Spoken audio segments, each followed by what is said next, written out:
Inclinemos nuestros rostros para orar. Padre Celestial, te damos gracias por el privilegio una vez más de encontrarnos aquí para estudiar tu santa palabra. Pedimos, Señor, la compañía de tu Espíritu Santo. Danos claridad de pensamiento y danos corazones tiernos para recibir la semilla de la verdad. Te lo pedimos en el precioso nombre de tu Hijo, Cristo Jesús. Amén. Durante los últimos dos temas hemos estado estudiando en cuanto al cuerno pequeño y la bestia. El cuerno pequeño se menciona en Daniel 7 y la bestia se menciona en Apocalipsis el capítulo 13. Ahora, en nuestro tema de hoy queremos estudiar sobre una segunda bestia que se encuentra en Apocalipsis el capítulo 13 y los versículos 11 al 18. Dicho sea de paso, quiero extenderle un saludo muy cordial, no solamente a los que nos acompañan aquí el día de hoy, sino a aquellas personas que nos están acompañando vía satélite, por televisión, en diferentes partes del mundo de habla hispana. Vamos a hacer en nuestros próximos dos temas, este y el siguiente, lo que hicimos con los dos temas anteriores. Ustedes recuerdan que cuando estudiamos sobre el cuerno pequeño y la bestia, el primer tema presentamos las características. Y luego el segundo tema, miramos a ver a quién en la historia le cuadraban esas características. Es decir, con quién se cumplían esas características. Vamos a hacer lo mismo en el tema de hoy y nuestro siguiente tema. El de hoy vamos a analizar las características de esta segunda bestia. Y luego entonces vamos a mirar con qué poder se cumplen estas características en el curso de la historia. Básicamente tengo 12 características que quiero estudiar con ustedes que identifican a esta segunda bestia de Apocalipsis 13 y el versículo 11 hasta el versículo 18. Vamos en nuestras Biblias, Apocalipsis, el capítulo 13 y el versículo 11. Apocalipsis, el capítulo 13 y el versículo 11, para analizar nuestra primera característica. Y voy a leer todo el versículo y hay varias características en este solo versículo. Dice allí: después vi otra bestia que subía de la tierra y tenía dos cuernos semejantes a los de un cordero, pero hablaba como un dragón. La primera característica que quiero que notemos es que en el versículo 11 se nos dice: después vi otra bestia. Ahora la pregunta clave es: ¿después de qué? Tiene que ser después de lo que ocurrió en los versículos anteriores. Ahora note lo que dice Apocalipsis 13 y el versículo 10. Y esto lo estudiamos en nuestro último tema. Si alguno lleva en cautividad, va en cautividad. Si alguno mata a espada debe ser muerto. Aquí está la paciencia y la fe de los santos. Y luego dice: después vi otra bestia. Es decir, esta bestia de Apocalipsis 13:11 se levanta después que la bestia anterior recibió su herida mortal con la espada, después que el poder anterior fue llevado cautivo. Porque nos dice el versículo 10 que esta primera bestia de Apocalipsis 13, 1 al 10, recibió una herida mortal que ya hemos visto ocurrió en el año 1798, cuando el general Berthier llevó cautivo al Papa Pío VI y terminó muriendo en Francia en el año 1799. Es decir, la primera característica es que esta bestia tiene que levantarse después que cae la primera bestia.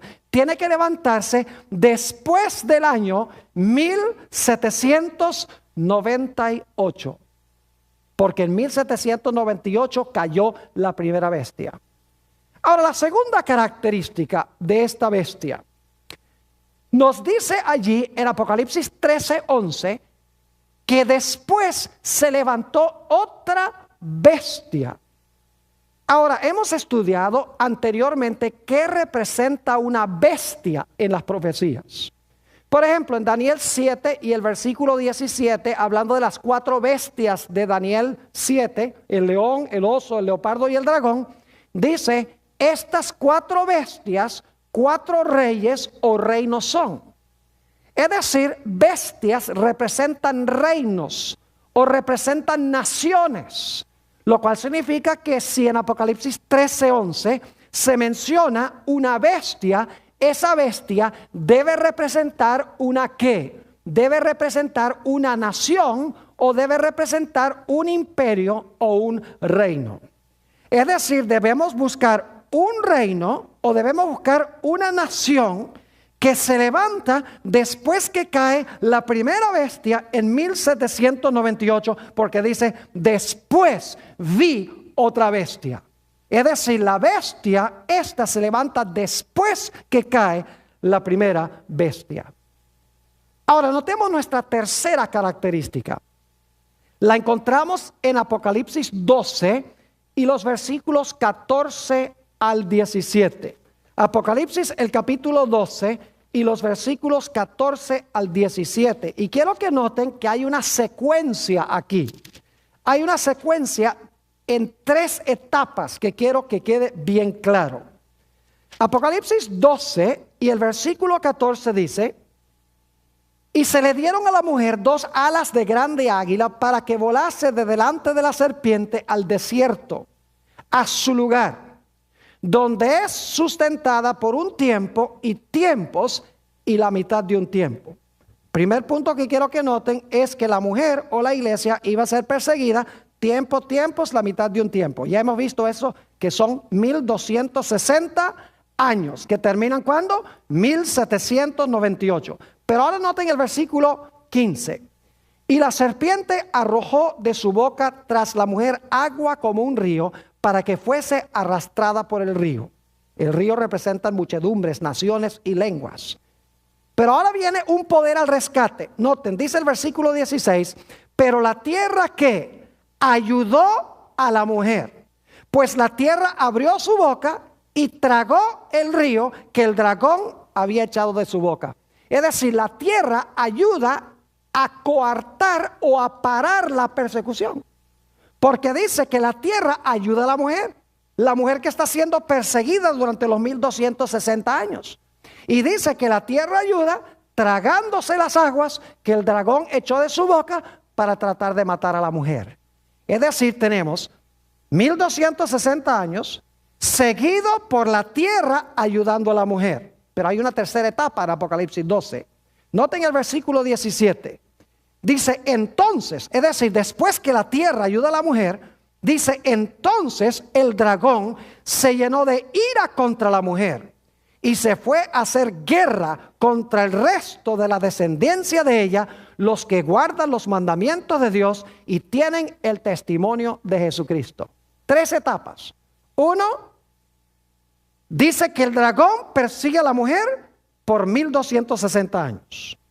Luego dice que la tierra ayuda a la mujer tragándose las aguas de persecución. Y luego dice que como consecuencia de esto, el dragón se aira contra la mujer y se lanza contra ella después que la tierra ayuda a la mujer. 3 puntos. 1260 años, la tierra ayuda a la mujer y luego el dragón se aira contra el remanente de la simiente de la mujer.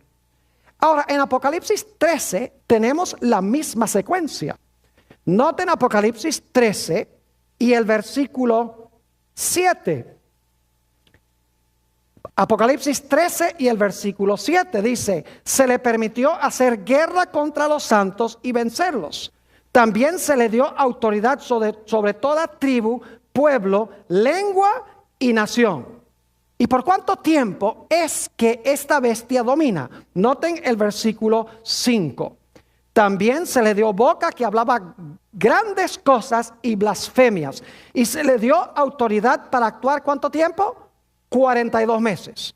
Entonces los 42 meses son el mismo periodo que los 1260 días. Es decir, es el mismo periodo de persecución contra los santos de Dios.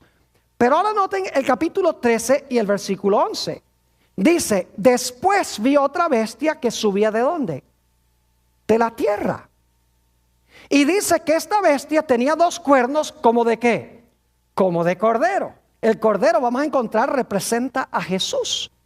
Es decir, es un poder que tiene dos principios como los de Jesús. Esta bestia que se levanta de la tierra, pero termina finalmente hablando como un ¿qué? Como un dragón. ¿Ven la misma secuencia? 42 meses. Luego dice, se levanta una bestia de la tierra, como en Apocalipsis 12, la tierra ayudó a la mujer. Y luego dice, en Apocalipsis 12, 17, que el dragón se airó contra el remanente de la simiente de la mujer. Y aquí en Apocalipsis 13, 11, dice que el dragón abrió su boca en contra del pueblo de Dios. Es decir, habló esta bestia como un dragón. Es decir, que esta bestia tiene que levantarse, escuchen bien, tiene que levantarse después de los 1260 años de persecución de la mujer. Tanto Apocalipsis 12 como Apocalipsis 13 lo deja claro, con las tres etapas. 1260 años, la tierra ayuda a la mujer, el dragón se aira contra el remanente de la mujer. Apocalipsis 13, 42 meses, se levanta una bestia de la tierra. Y luego esa bestia que se levanta de la tierra, que al principio se porta como un cordero, dice que termina hablando como un ¿qué? Termina hablando como un dragón. Es decir, Apocalipsis 12 nos deja muy en claro que esta bestia tiene que levantarse después de los 1260 años y por un tiempo debe ayudar a la mujer. Solo termina después de un periodo de tiempo persiguiendo a la mujer. Vamos a la característica número 4. Otra vez leyendo Apocalipsis el capítulo 13 y el versículo 11, dice, después vi otra bestia que subía de la tierra. Ahora, necesito decirles algo sobre esa palabrita subía. En realidad esa palabra se usa en otros textos de la Biblia para describir el crecimiento silencioso y lento de una semilla. Note por ejemplo San Mateo el capítulo 13 y el versículo 7. Mateo el capítulo 13 y el versículo 7 se usa esta misma palabra para hablar del crecimiento de una planta. Dice, y parte cayó entre los espinos, es decir, la parábola del sembrador. Parte cayó entre espinos. Y los espinos, ¿qué hicieron? Crecieron y la ahogaron. Fíjese que la idea es la idea de una semilla que está brotando o que está retoñando de la tierra en el año 1798.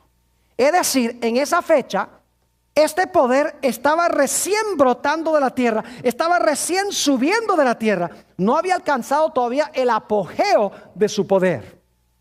Además de eso, es interesante notar que dice que tiene dos cuernos como de cordero. Ahora, ¿saben que en el idioma griego hay dos palabras principales que se traducen cordero o se traducen oveja? La palabra probatón es la palabra común para una oveja adulta crecida. Pero la palabra que se usa aquí no es la palabra probatón, que significa oveja crecida, adulta. La palabra que se usa aquí es arnion, que es el diminutivo. Es decir, se podría traducir corderito. Se podría traducir a cordero joven. En otras palabras, no es una oveja. Son dos cuernos de cordero. Lo cual significa que en 1798 este poder está recién ¿qué? Está recién levantándose y está en su juventud. Es decir, el hecho que se usa la palabra subía como una planta silenciosamente de la tierra, y el hecho de que se menciona que es un cordero, es decir, no es una oveja, no es un carnero completamente crecido, indica de que este poder, cuando se levanta en 1798, es un poder que joven, que no ha alcanzado todavía el apogeo de su poder. La característica número 5 la encontramos también en Apocalipsis 13 y el versículo 11. Volvamos allá yo les mencioné que hay varias características en Apocalipsis 13 que queremos analizar. Dice en el versículo 11, después vi otra bestia que subía, ¿de dónde? Subía de la tierra. Ahora, eso está interesante, subía de la tierra. Y ustedes dicen, ¿por qué es tan importante eso? Bueno, permítame preguntarles esto. ¿De dónde se levantaron las bestias de Daniel capítulo 7? Si ustedes leen Daniel 7, versículo 1 y 2, van a encontrar que estas bestias se levantaron ¿de dónde? Se levantaron del mar. ¿Y qué era lo que estaba combatiendo en el mar?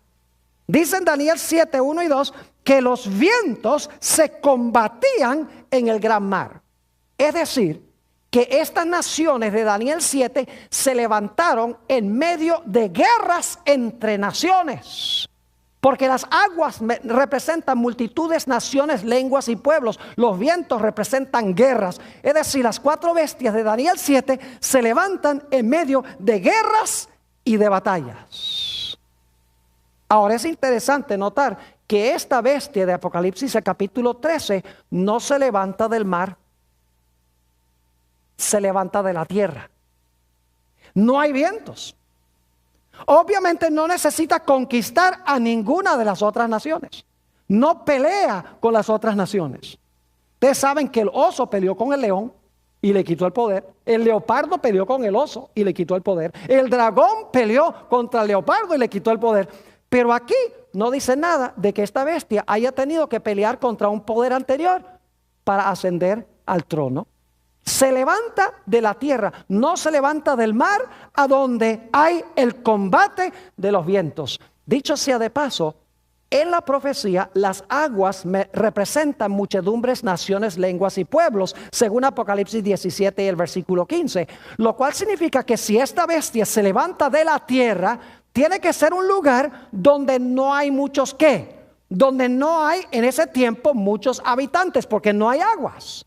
Es la tierra, es un lugar seco donde hay ausencia de ¿qué? Donde hay ausencia de aguas, ausencia de guerras, a donde no se está tratando de conquistar alguno de los poderes anteriores. Y dicho sea de paso, tiene que levantarse en un lugar distinto, porque si se fuera a levantar allá a donde se levantaron las otras bestias, se diría que se levantó también del mar. Es decir, si se levantó a donde se levantaron las primeras 4 bestias, entonces habría que decir que este poder también se levantó del mar. Pero no se levanta del mar, se levanta ¿de dónde? De la tierra. Es decir, se levanta en un lugar distinto que las primeras 4 bestias. Ahora, las primeras 4 bestias representan a Babilonia, Medo-Persia, Grecia y Roma. Lo cual significa que este poder tiene que levantarse en un lugar que no es Babilonia, Medo-Persia, Grecia ni Roma. Y esto nos trae a nuestra sexta característica. Vamos a ser un poquito más específicos en cuanto a dónde se levanta este poder. Si ustedes miran un mapa, van a descubrir en el mapa que el león y el oso son poderes asiáticos. Es decir, el león y el oso están en el continente de Asia. Si siguen mirando el mapa, se van a dar cuenta que el leopardo y el dragón son poderes europeos. Es decir, la profecía se está moviendo de oriente hacia occidente, porque Asia queda bien al oriente. Luego, después de Asia, vienen los 2 poderes de Europa, lo cual indica que probablemente esta bestia debemos buscar su cumplimiento ¿dónde? Más al oeste que Europa. Porque la profecía se está moviendo de Asia a Europa, y de Europa se está moviendo hacia el occidente. Ahora yo pregunto, ¿el continente americano está al occidente de Europa? ¿América está al occidente de Europa? Nada más les adelanto un poquito. Ustedes pueden mirar un mapa y se van a dar cuenta que sí. Es decir, la característica número 5 y número 6 nos deja muy en claro que esta bestia no se levanta a donde se levantaron las primeras bestias. Porque las primeras bestias se levantan del mar, esta se levanta de la tierra. Las primeras bestias se levantaron en Asia y en Europa. Esta bestia se levantó en otro lugar distinto. No puede ser Asia ni Europa. Y si nos movemos hacia el occidente, vamos a encontrar el continente ¿qué? El continente americano. Ahora vamos a nuestra siguiente característica, Apocalipsis 13, y vamos desmenuzando este versículo. Apocalipsis 13 nuevamente y el versículo 11. Dice después de 1798, vi otra bestia. Una bestia representa una nación, es decir, tiene que ser una nación, que subía. Quiere decir que estaba recién retoñando cuando se levantó. ¿Se levantó de dónde? De la tierra, es decir, no se está levantando en Asia ni en Europa, se está levantando en un lugar diferente. Y luego dice, y tenía 2 cuernos semejantes a los de un ¿qué? 2 cuernos semejantes a los de un cordero. Esta es nuestra séptima característica. 2 cuernos semejantes a los de un cordero. Ahora vamos a dedicar un poquito más de tiempo a esta característica porque es supremamente importante. En el libro de Apocalipsis se usa la palabra cordero 29 veces. Y en cada una de esas ocasiones, la palabra cordero se le aplica a Cristo Jesús. Es decir, no hay ni una excepción, posiblemente esta, pero les voy a mostrar que esta no es la excepción. En todos los casos, el cordero en Apocalipsis es un símbolo o una representación de Jesús. Es decir, que aquí, cuando dice que tiene 2 cuernos como de cordero, significa que tiene 2 cuernos como de Jesús. Y ustedes dicen, ¿qué es eso de 2 cuernos como de Jesús? Permítame explicar lo que quiero decir. En las profecías, cuando ustedes encuentran cuernos, eso significa reinos. Les doy un ejemplo. Daniel el capítulo 8. Habla de un carnero, que es una oveja, es decir, es un cordero macho. Y dice allí que este carnero tenía 2 cuernos. Y luego explica en Daniel 8 y el versículo 20 que los 2 cuernos del carnero representaban a los medos y los persas.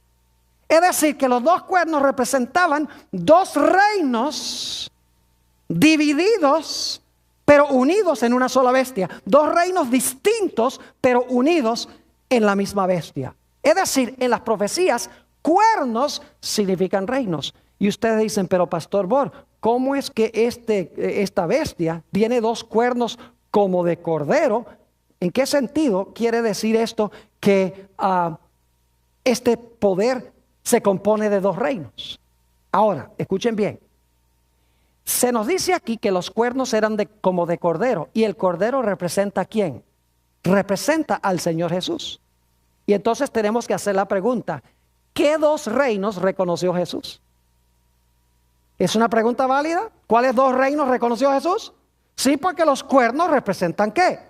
Reinos. Pero son cuernos como de ¿qué? De cordero. ¿Y el cordero representa a quién? A Jesús. Es decir, tenemos que buscar 2 reinos que reconoció ¿quién? Jesús, que se encuentran en esta bestia o en este reino. Inmediatamente nos preguntamos, ¿qué 2 reinos reconoció Jesús?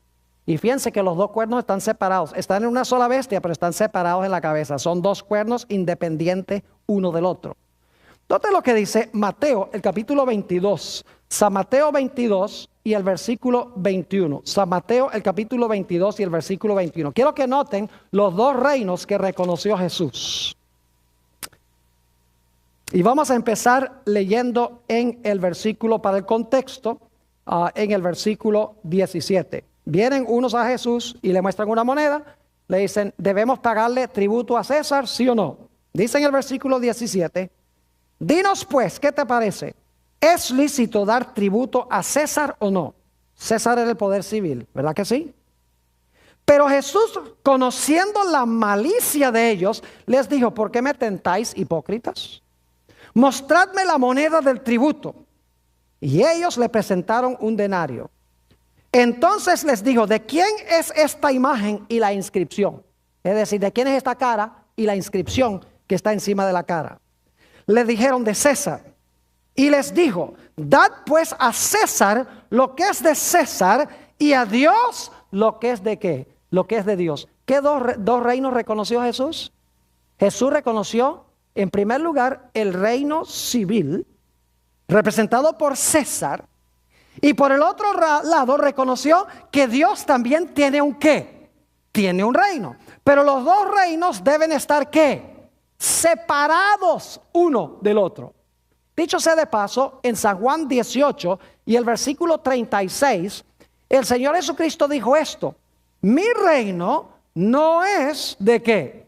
No es de este mundo. Es decir, el Señor Jesucristo está diciendo, yo tengo un reino y el mundo tiene un reino. Pero el reino mío está separado del reino de este mundo. Son dos reinos de los cuales habló Jesús. Y los dos cuernos son como de cordero.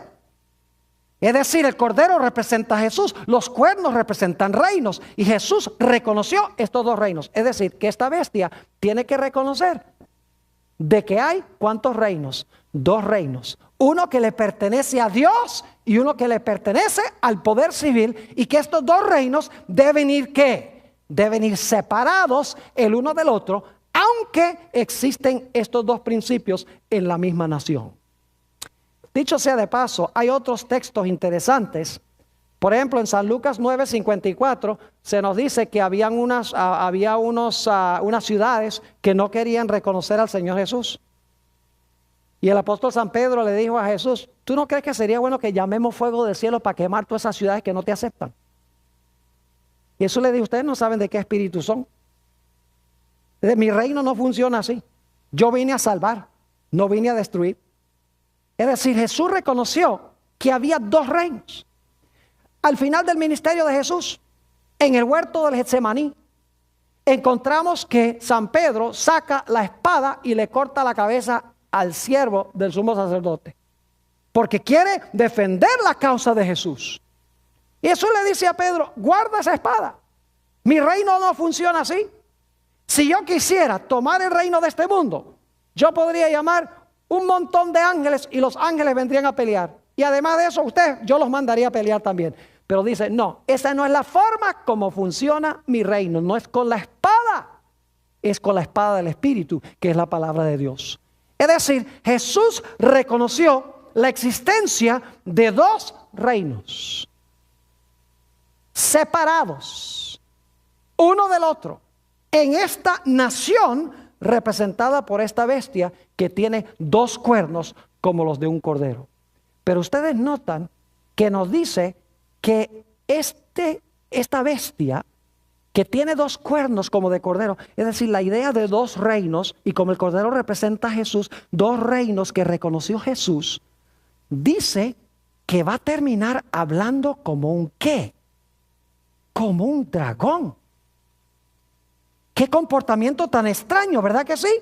Dice que tiene dos cuernos que representan los dos reinos separados que reconoció Jesús. Pero debe ser que en algún momento va a rechazar esa idea y en vez de comportarse como un cordero, va a terminar hablando como un ¿qué? Como un dragón. Ahora yo pregunto, ¿qué representa el dragón? El dragón representa dos cosas según hemos estudiado. En primer lugar, el dragón representa a Satanás, la serpiente antigua, el diablo y Satanás, dice en Apocalipsis 12. Pero hemos estudiado que la cuarta bestia, que es un dragón, en realidad representa ¿a qué nación? Representa a Roma. Porque fue el dragón que trató de matar al niño. ¿Y qué imperio fue el que procuró quitarle la vida a Jesús a través de su rey, a través de Herodes? Fue el imperio romano. ¿Me están siguiendo lo que estoy diciendo? Y luego durante la Edad Media, los 1260 años, ¿Roma continuó? Sí, pero ya no era Roma pagana, sino que era Roma ¿qué? Roma papal. ¿También persiguió al pueblo de Dios? Sí, dice allí en Apocalipsis 12 que el dragón se lanzó contra la mujer, pero no se lanzó directamente, sino que fue a través de Roma papal. Ahora yo pregunto, si dice en Apocalipsis 13 que esta bestia va a hablar como un dragón, no solamente significa que va a hablar como Satanás, sino que va a hablar como ¿quién? Como Roma. ¿Me están entendiendo lo que estoy diciendo? Porque el dragón representa a Satanás obrando a través de ¿qué? A través de Roma. Así que si esta segunda bestia va a hablar como un dragón, va a hablar como hablaba ¿quién?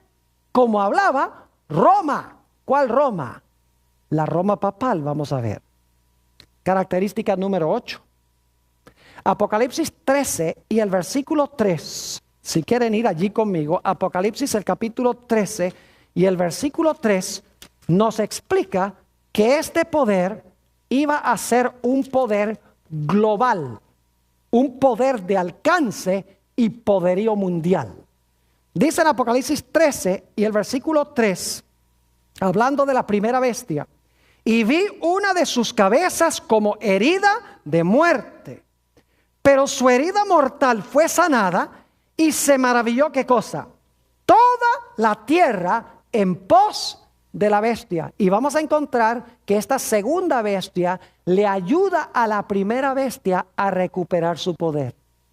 Y el alcance de este poder tiene que ser global para mandar a todos los habitantes de la tierra a adorar a la primera bestia. Es decir, tiene que ser un poder global. Ahora escuchen bien, qué interesante que entonces tenemos dos poderes globales.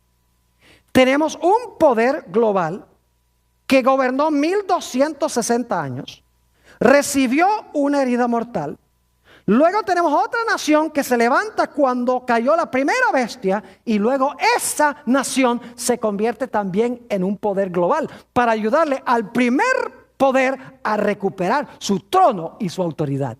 Es decir, hay que buscar dos poderes que son de alcance global, de alcance mundial. Una que gobernó más de 1000 años en el pasado y una que recién estaba surgiendo en 1798, pero iba a crecer fenomenalmente. En Apocalipsis 13 y el versículo 7 nos dice que esta primera bestia tenía dominio sobre toda nación, tribu, lengua y pueblo. La primera bestia de Apocalipsis 13. Lo cual significa que esta primera bestia gobernó sobre todas las naciones. Lo dice allí. Y según leímos en Apocalipsis 13 y el versículo 3, esta segunda bestia va a mandar a que todo el mundo adore a la primera bestia. Tiene que tener poder e influencia mundial, global. Es decir, es un poder que aunque en 1798 está recién retoñando como una planta silenciosamente, aunque tiene dos cuernitos como de corderito en ese tiempo, esa nación iba a crecer hasta alcanzar proporciones globales, proporciones mundiales. Iba a tener poder global en tres áreas. En primer lugar, iba a ser un poder político global. Y ustedes dicen, ¿cómo sabemos eso? Porque acabamos de leer de que toda la tierra se va a maravillar en pos de la primera bestia, ayudado por la segunda bestia. Para que este poder pueda mandar a todos los moradores de la tierra que adoren y sigan a la primera bestia, tiene que ser un poder de alcance político global y mundial para que el mundo siga su ejemplo. En segundo lugar, tiene que ser un poder global en términos militares. Y ustedes dicen, ¿por qué razón? Porque nos dice en Apocalipsis 13 y el versículo 15, Apocalipsis el capítulo 13 y el versículo 15, que cualquiera que no haga caso se le va a matar. Note lo que dice Apocalipsis 13, 15. Y se le permitió infundir aliento a la imagen de la bestia, para que la imagen hablase e hiciese matar a todo el que no la adorase. Para poder matar a la gente a nivel global, tiene que ser una potencia ¿qué? Tiene que ser una potencia militar. Y para que mande a todos a adorar, tiene que ser una potencia política global. Pero ¿saben ustedes que también tiene que ser una potencia económica global? Porque nos dice en Apocalipsis, el capítulo 13, si van conmigo, Apocalipsis 13 y el versículo 16 y 17, que este poder hace algo muy interesante. Apocalipsis 13 y los versículos 16 y 17. Y hacía que a todos, pequeños y grandes, ricos y pobres, libres y esclavos, se les pusiese una marca en la mano derecha o en la frente, y que ninguno pudiese comprar ni vender, sino el que tuviese la marca o el nombre de la bestia o el número de su nombre. Yo pregunto, ¿va a prohibir comprar a los que no reciban la marca de la bestia y no adoren a la bestia ni su imagen? Lo dice claramente. Pero para prohibir comprar y vender, tiene que ser un poder que tiene un alcance global en términos económicos. Es decir, tiene que ser una potencia global, mundial, políticamente, económicamente y militarmente. Tiene que levantarse a este poderío. Vamos a la característica número 9. Esta bestia, esta segunda bestia, es contemporánea con la primera bestia. Es decir, existen al mismo tiempo. Es diferente esto que las bestias anteriores. Porque las bestias anteriores gobernaba el león y luego el oso mataba al león y el león ya no gobernaba más. Luego el leopardo acababa con el oso y el oso ya no gobernaba más, gobernaba el leopardo. Y luego el dragón conquistaba el leopardo y ahora gobernaba solamente el dragón. Es decir, las bestias subsiguientes llegaban a gobernar en lugar del poder anterior. Pero lo interesante es que esta segunda bestia es contemporánea con la primera bestia. Y lo más interesante, no solamente es contemporánea, sino que se va a amistar con la primera bestia y va a usar su influencia militar, económica y política para devolverle a esa primera bestia el trono y su potestad que perdió en el año 1798. Es decir, debemos buscar dos poderes contemporáneos. Y uno que se está aliando con el primer poder, con el papado que ya hemos interpretado, ¿verdad? Una nación que se está más y más acercando a Roma papal y que finalmente con su influencia le va a devolver, ¿qué cosa? Le va a devolver el poder. Es más, ¿saben ustedes que Apocalipsis 13 nos deja muy en claro que esta segunda bestia, en realidad todo lo que hace es para impresionar a la primera bestia? Diferente que todos los poderes anteriores. Los poderes anteriores querían acabar con el poder anterior. Apocalipsis 13 dice que esta segunda bestia de Apocalipsis 13, todo lo que hace es para impresionar a la primera bestia y para ayudar a la primera bestia. La primera bestia gobernó 1260 años y cayó. La segunda bestia en 1798 se estaba levantando. Y luego iba a ayudar a la primera bestia a recuperar su poder. Ahora quiero que noten lo que dice en Apocalipsis 13, 12 y 14. Apocalipsis 13, 12 y 14 sobre esta alianza entre estas dos bestias. Dice en el versículo 12 de Apocalipsis 13: y ejerce toda la autoridad de la primera bestia. Y luego ¿qué dice?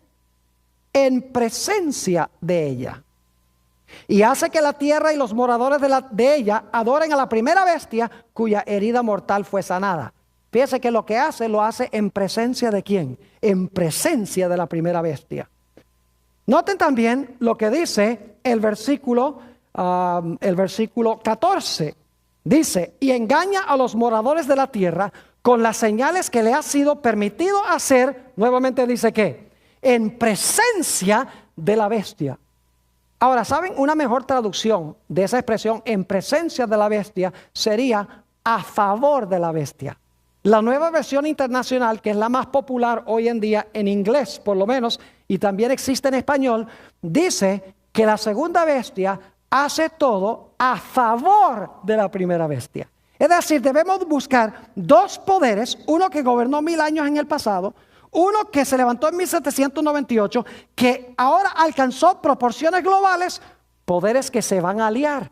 Y la segunda nación va a ayudar a la primera nación a recuperar su trono y su poder. Característica número 10. Apocalipsis 13, 14 nos dice claramente que esta segunda bestia va a mandar a hacer una imagen de la primera bestia. Note lo que dice nuevamente Apocalipsis el capítulo 13 y vamos a leer el versículo 14, Apocalipsis 13, 14. Dice, y engaña a los moradores de la tierra con las señales que se le ha permitido hacer en presencia de la bestia, mandando a los moradores de la tierra que hagan ¿qué cosa? La imagen a la bestia que tiene la herida de espada y vivió. Es decir, esta nación va a mandar a hacer una imagen de la primera bestia, del poder papal.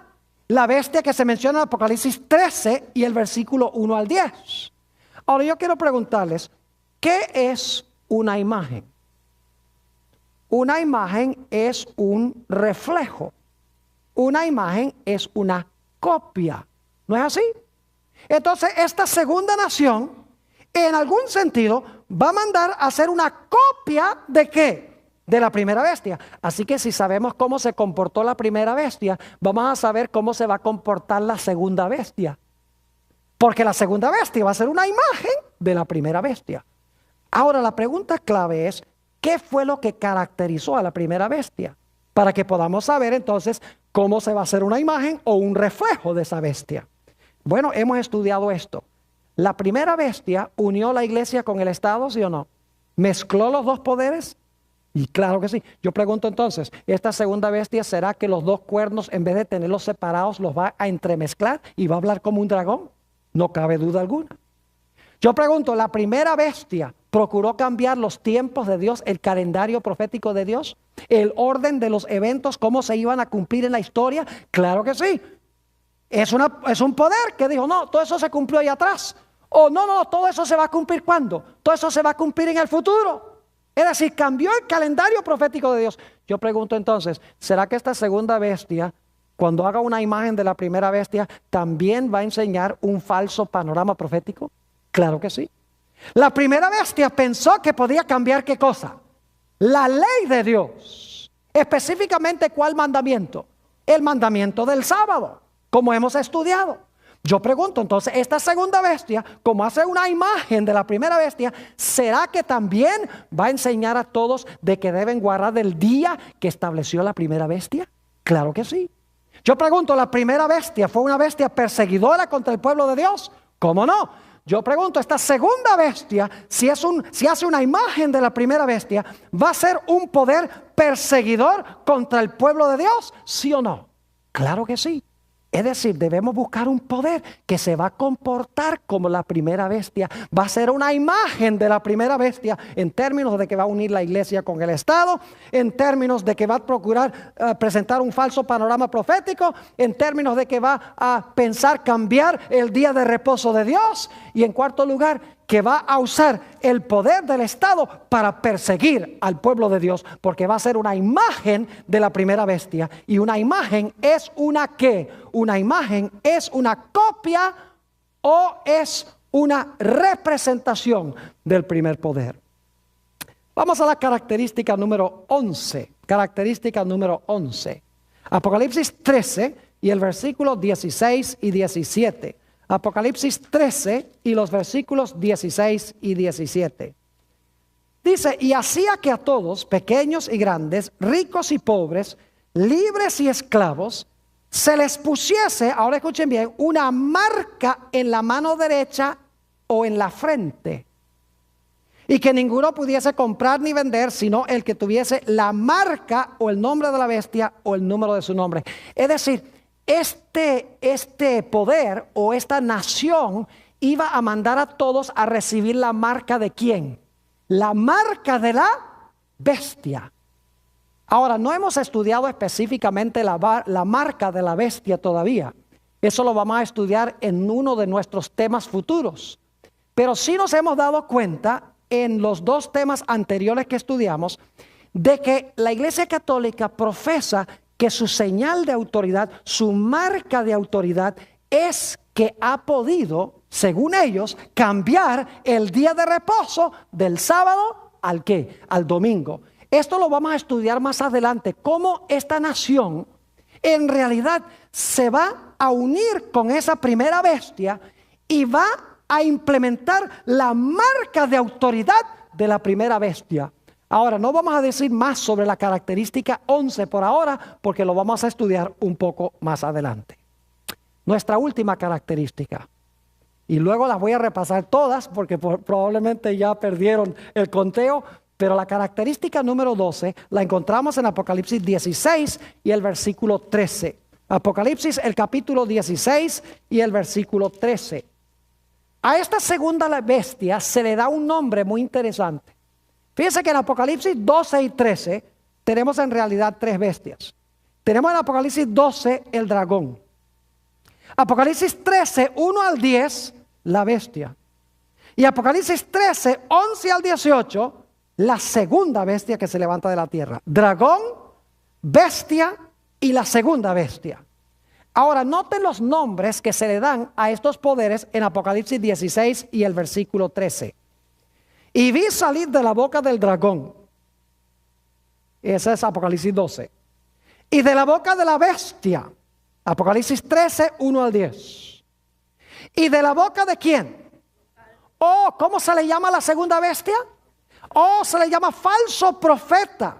3 espíritus inmundos a manera de ranas. ¿Con qué nombre se le denomina a esta segunda bestia? Se le llama el ¿qué? El falso profeta. Ahora yo quiero preguntar, si ustedes quieren saber qué caracteriza a un falso profeta, ¿qué tienen que saber primero? Necesitan saber primero las características de un verdadero profeta, para que luego puedan desenmascarar la falsificación. ¿Es así o no es así? Claro. Como hemos estudiado antes, para poder comprender lo falso, es necesario en primer lugar conocer lo genuino. Es decir, para saber qué va a enseñar este falso profeta, necesitamos entender en primer lugar qué fue lo que enseñó o lo que enseñaron los verdaderos profetas. Ahora, este falso profeta no es cualquier falso profeta. Es una falsificación de un gran profeta del Antiguo Testamento. Noten Apocalipsis 13 y el versículo 13 para que ustedes vean cuál falso profeta es este. ¿A cuál profeta está tratando de falsificar esta nación? Apocalipsis 13 y el versículo 13 dice, hablando de esta segunda bestia, también hace grandes señales. De tal manera, ahora escuchen bien, este falso profeta ¿qué hace? Que aún hace descender fuego del cielo a la tierra delante de los hombres. ¿Qué es lo que hace este poder o esta nación? Hace descender ¿qué cosa? Fuego del cielo a la vista de los hombres. Y de esa manera todo el mundo dice, este poder tiene que ser ¿de quién? Tiene que ser de Dios, porque trajo fuego del cielo. Ahora yo quiero preguntarles, ¿quién fue en el Antiguo Testamento el que trajo fuego del cielo? ¿Pueden recordar a alguien en el Antiguo Testamento, un profeta que trajo fuego del cielo? El profeta Elías, exactamente. Ahora les voy a contar la historia, no tenemos tiempo de estudiarla en su plenitud.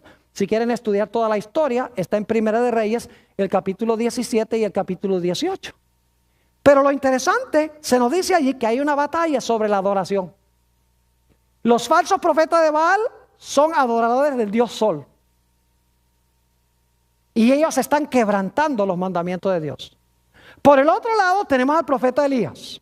El profeta Elías adora a Dios como Dios mandó y obedece la santa ley de Dios. La batalla tiene que ver con obediencia y adoración allí en el Monte Carmelo.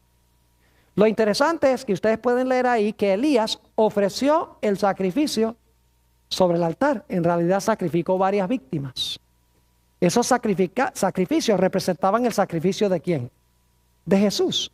Todos los sacrificios del Antiguo Testamento representaban el sacrificio de Cristo. Ahora lo interesante es que después que Elías sacrificó esos animales y oró a Dios, ¿qué sucedió? La Biblia dice que descendió fuego del cielo y consumió esos sacrificios.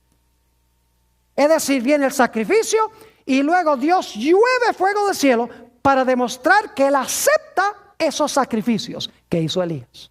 Ahora, ¿qué fue lo que enseñó Elías? Si sabemos que enseñó Elías, vamos a saber qué enseñó el falso profeta. Note lo que dice en Primera de Reyes, el capítulo 18. Primera de Reyes, el capítulo 18, y vamos a leer los versículos 17 y 18. Dice, cuando Acab vio a Elías, Acab era el rey de Israel, le dijo, ¿eres tú el que turbas a Israel? ¿Eres tú el que estás trayendo calamidades a Israel, que no ha llovido en 3 años? Tú tienes la culpa, le dice el rey Acab. Sigue diciendo en el versículo 18, y él respondió, es decir, ahora Elías responde, yo no he turbado a Israel, sino tú y la casa de tu padre. ¿Por qué turbaron a Israel? Dejando, ¿qué cosa? Los mandamientos de Jehová y siguiendo a los Baales. Siguiendo a los Baales significa que estaban adorando a los Baales y estaban pisoteando los mandamientos de Dios. Ahora yo pregunto, si los falsos profetas estaban quebrantando los mandamientos de Dios y estaban practicando falsa adoración a Baal, el dios Sol, entonces ¿qué es lo que estaba enseñando el verdadero profeta de Dios? Lo contrario. Estaba enseñando de que se debe adorar solo al Creador. ¿Y cuál es la señal del Creador? El sábado. Y que se deben guardar, ¿qué cosa? Y que se deben guardar los mandamientos de Dios. Es decir, el falso profeta en Apocalipsis el capítulo 13 en realidad es un falso profeta Elías. Es una falsificación del profeta Elías. Manda a pisotear los mandamientos de Dios y a practicar falsa adoración. Y se hace pasar por el verdadero Elías. Ahora hay una diferencia entre el Elías del Antiguo Testamento y el Elías final. En los días de Elías, los falsos profetas no pudieron traer fuego del cielo, aunque lo intentaron. Apocalipsis 13 dice que el engaño será mucho más grande. Porque dice que allí el falso profeta sí podrá traer fuego del cielo a la vista de los hombres. Y entonces se tendrá que decidir cuál de estos dos poderes es el verdadero. El verdadero profeta de Dios que trae fuego del cielo o el falso profeta que trae fuego del cielo. Los dos están trayendo fuego del cielo. ¿Quién tendrá la razón? Hay dos formas de saberlo. Número uno, tienen que buscar al Elías. Elías representa un movimiento, una iglesia, al Elías que proclama el mismo mensaje que proclamó el Elías del Antiguo Testamento. Adorar al Creador y guardar los mandamientos de Dios, todos. Y si tienen a otros que dicen que no hay que guardar todos los mandamientos y se puede adorar en un día que no es el que estableció Dios para la adoración, inmediatamente podemos saber que ese es ¿qué cosa? Ese es el falso profeta Elías. Por más que traiga fuego del cielo a la tierra delante de los hombres. ¿Están entendiendo lo que estoy diciendo?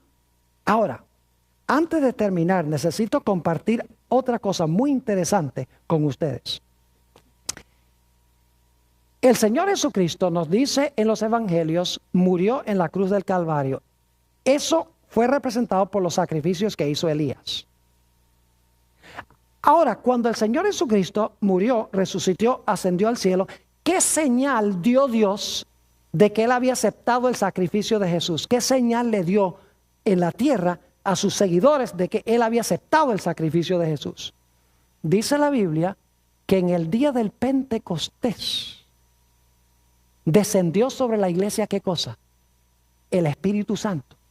¿Y en qué forma descendió el Espíritu Santo? Dice que descendieron del cielo como grandes lenguas ¿de qué? De fuego. Y esta es la indicación de Dios de que yo he aceptado el sacrificio y este es mi pueblo. ¿Y saben lo que es interesante? Como resultado de Dios aceptar el sacrificio de Jesús y de enviar lenguas de fuego del cielo, los discípulos empezaron a hablar en lenguas y tuvieron el don de sanidades. Porque Pedro y Juan enseguida estaban sanando a un paralítico en el templo. Es decir, Cristo es sacrificado, cae fuego del cielo, el don de lenguas verdadero y el don de sanidades. ¿Será posible que el falso profeta va a profesar aceptar el sacrificio de Jesús? Y va a traer fuego del cielo ante la vista de los hombres para que la gente piense, esto es el poder del Espíritu Santo. Y que hable en lenguas y que sane enfermos, pero no es de Dios, sino del diablo. Eso es lo que apunta el libro de Apocalipsis. Que el falso profeta lo que va a hacer es traer un falso reavivamiento del Espíritu Santo, aún al punto de hacer descender fuego del cielo. Va a haber un reavivamiento religioso grandísimo en esta nación. pero va a ser falso. Porque las señales no demuestran que es de Dios. Lo que demuestra que es de Dios es que el pueblo enseña los mandamientos de Dios. Enseña a practicar la verdadera adoración. Y saben, hay una forma muy fácil de saber si estamos en el lado de Dios o no en los últimos días. Si estamos entre los que persiguen, estamos en el lado del diablo. Si estamos entre los perseguidos, estamos de parte de Dios. Vamos a repasar nuestras características que hemos estudiado. Número 1, es una bestia, que significa que tiene que ser una nación. Número 2, tiene que levantarse después del año 1798. Número 3, tiene que ser un poder que ayudó a la iglesia perseguida en Europa, pero que luego va a cambiar su comportamiento. Número 4, tiene que ser un poder que recién estaba retoñando en 1798 y que tenía 2 cuernitos como de cordero. Número 5, tiene que ser un poder que se levantó no a donde se levantaron las primeras bestias, sino que se levantó en otro sitio porque se levantó de la tierra. 6, tiene que ser estar más al occidente que Europa. 7, tiene que tener 2 principios de que hay 2 reinos, el reino de Dios y el reino civil, y que deben mantenerse separados para no hablar como un dragón. Número 8, debe ser un poder de alcance global, militarmente, económicamente y políticamente. Número 9, tiene que ser una nación contemporánea con la primera bestia que va a tratar de devolverle su poder. Número 10, tiene que mandar a hacer una imagen de la primera bestia. Número 11, tiene que imponer la marca de la bestia. Y número 12, va a ser un falso Elías.